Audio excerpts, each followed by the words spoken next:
ज़्यादा ही देर का वीडियो है, ज़्यादा देर का वीडियो नहीं है। जो लास्ट में आपको पार्ट 3 बच गया था, क्या बच गया था? पार्ट 3 क्या चीज में?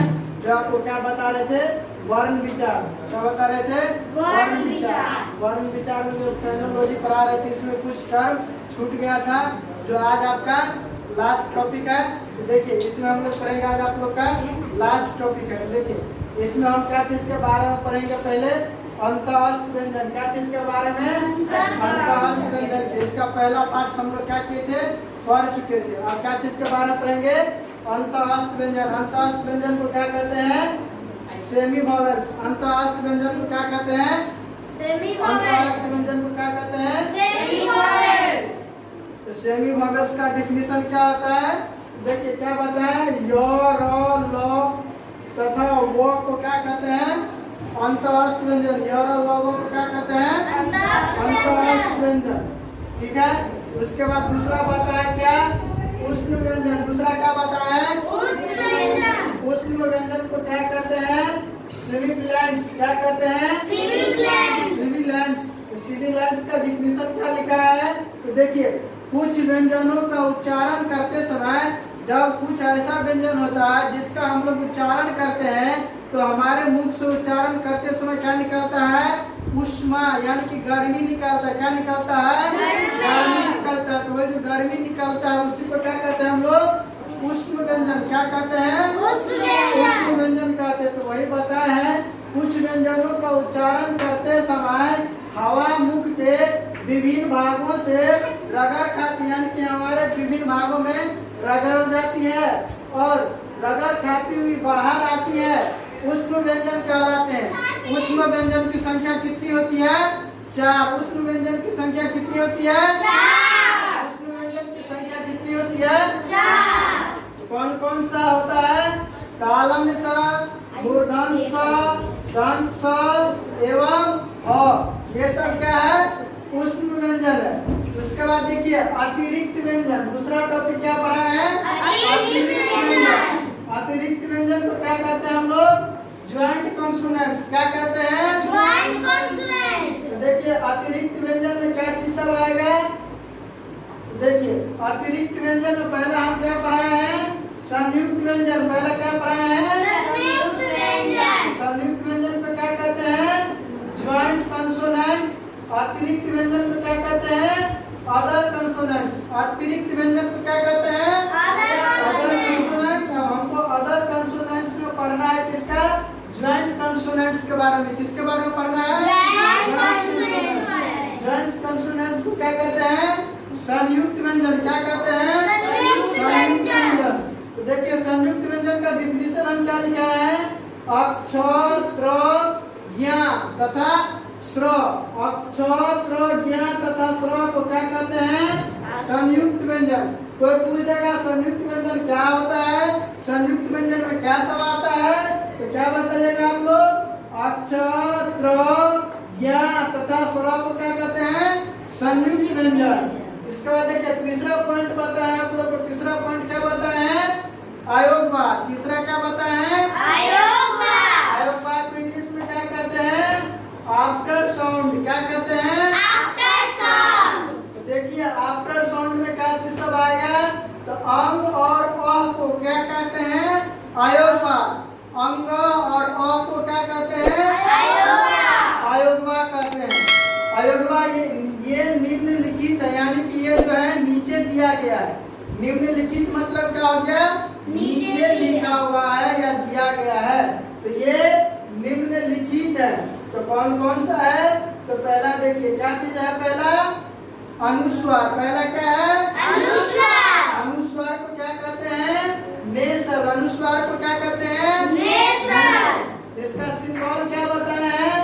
एगो भूमिका टाइप करेगा, हो गया अनुस्वार। अंग टाइप करेगा अनुस्वार। वही कह रहा है अनुस्वार का उच्चारण वर्णों के पहले जो वर्ण होता है उसके पहले 5 वर्ग। वर्ग कितने हैं? 5। कौन कौन से? कवर्ग, चवर्ग, टवर्ग, टवर्ग, पवर्ग। यानी कि कवर्ग कहने का मतलब हो गया क से लेकर वहाँ तक, ये हो गया कवर्ग। चवर्ग कहने का मतलब हो गया च से यहाँ तक। टवर कहने का मतलब हो गया ट से न तक। फिर इस टवर कहने का मतलब हो गया ट से न तक। पावर कहने का मतलब हो गया प से म तक। कहाँ तक? म तक। ये हो गया, ये सब समझ के अंतिम वर्णों के अर्धांश के समान नासिका से होता है। अनुस्वर का उच्चारण कहाँ से होगा? नासिका। नासिका कहने का मतलब क्या हो गया? नाक। अनुस्वर को हम लोग कहाँ से बोलेंगे? नाक के द्वारा। जैसे अंगूर कहते हैं तो नाक में आवाज टकराता है, वही हो गया नासिका से होगा। किसी को क्या कहते हैं? अनुस्वर। अनुस्वर किसको कहते हैं? जिसका उच्चारण नाक से होता है, जिसको क्या कहते हैं? अनुस्वर। इसका उदाहरण देखिए, अनुस्वर का उदाहरण लिखा है जैसे कंघा। कंघा कहे तो नाक में जाके टकराता है, नाक से आवाज आता है। चंचल, नाक से आवाज आता है। प्रैक्टिस करके देखिएगा। शंभू, नाक से आवाज आता है, इत्यादि। इसके बाद देखिए दूसरा बताए क्या? अनुनासिका। दूसरा क्या बताए? अनुनासिका। अनुनासिका को क्या कहते हैं? सेमिनेशन। अनुनासिका को क्या कहते हैं? सेमिनेशन। तो इसका देखिए सिंबल क्या होगा? चांद बिंदु टैप करेगा, हो गया क्या? अनुनासिका।